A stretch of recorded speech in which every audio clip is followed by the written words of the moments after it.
Good evening, everyone. This is Toto Mortillero on his blog. Our topic for this night is about the PhilHealth issue. So, ang sa pagkakaalam natin ngayon, may problema tayo sa PhilHealth kasi sa prepare na budget ng Office of the President na binigay sa Kongreso na inaprubahan ng House of Representatives at saka ng Senado, zero ang subsidy. Walang subsidy na nangyari. Yung dating subsidy na 74 billion na tradisyonal na binibigay ng gobyerno ay wala na, hindi na binigay. Ang rason ng Office of the President ay may sobrang 500 billion ang PhilHealth, kaya hindi na kailangang magbigay ng subsidy ang gobyerno. So isang kasalanan na yan ng gobyerno, ng kasulukuyang administrasyon, kasi hindi nagbigay ng subsidy na 74 billion ang kasalukuyang administrasyon, pamahalaan. At ang isa pang kasalanan ng gobyerno ngayon is itong pagkuha ng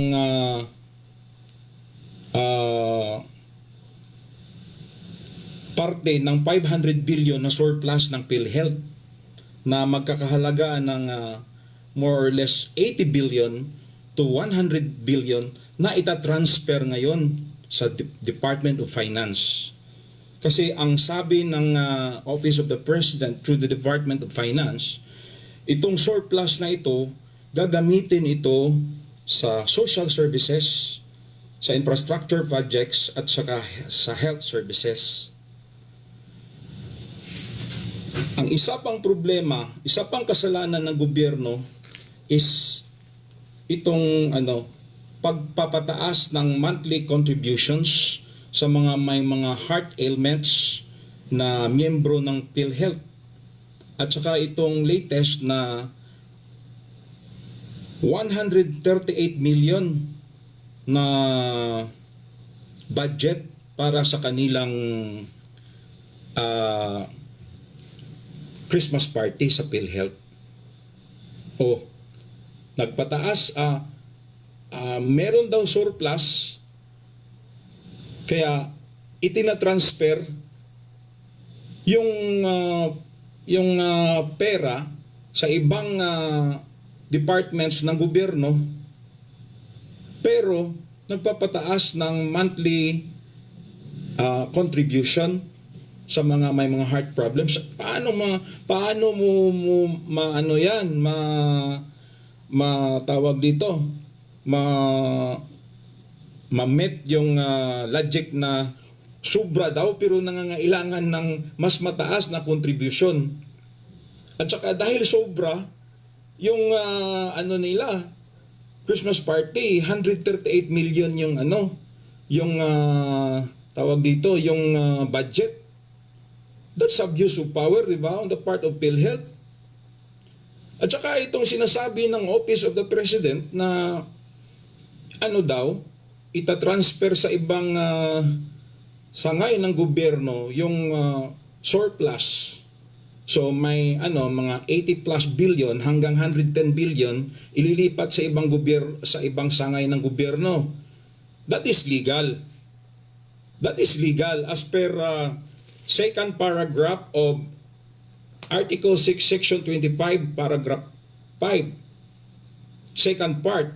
Ang sabi dito, the President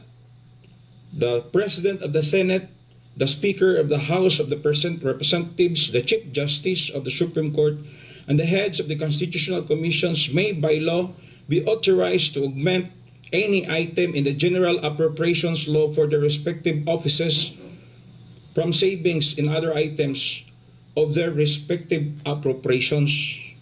Tama naman. Tama. Ang tanong ngayon, totoong savings ba ito ng gobyerno?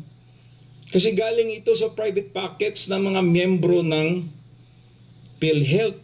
So that it's not per se savings talaga ng gobyerno kasi galing yan sa mga bulsa ng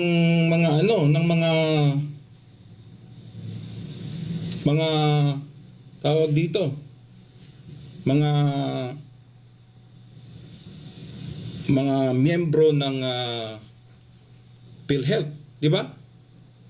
Tsaka sa first part naman ng Article 6, Section 25, Paragraph 5, it says, no law shall be passed authorizing any transfer of appropriations.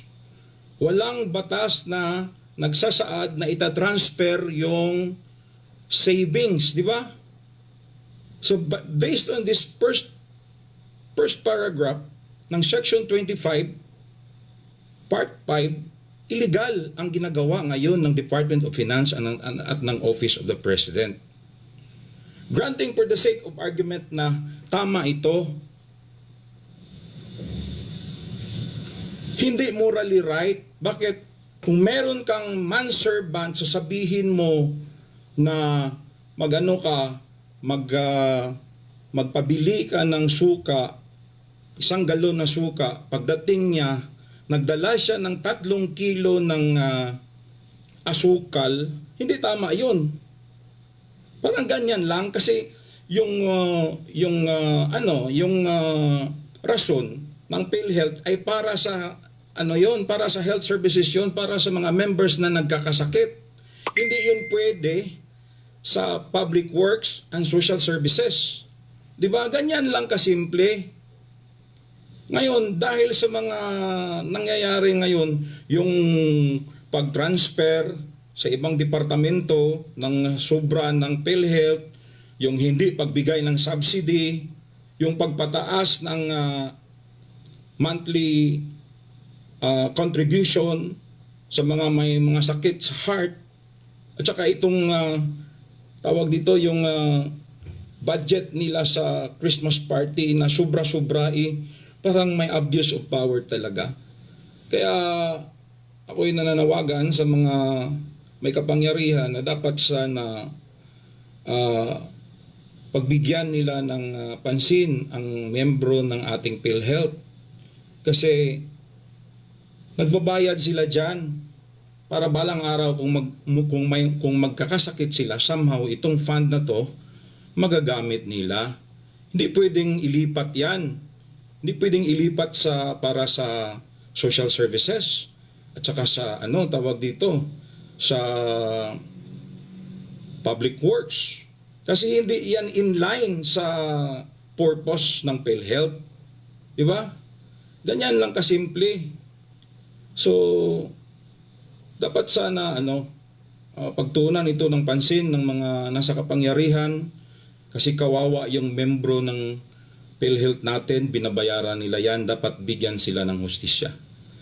So sa mga nanonood at nakikinig, maraming salamat po at sana suportahan ninyo ako sa aking pagbablog. Maraming salamat po at magandang gabi sa lahat.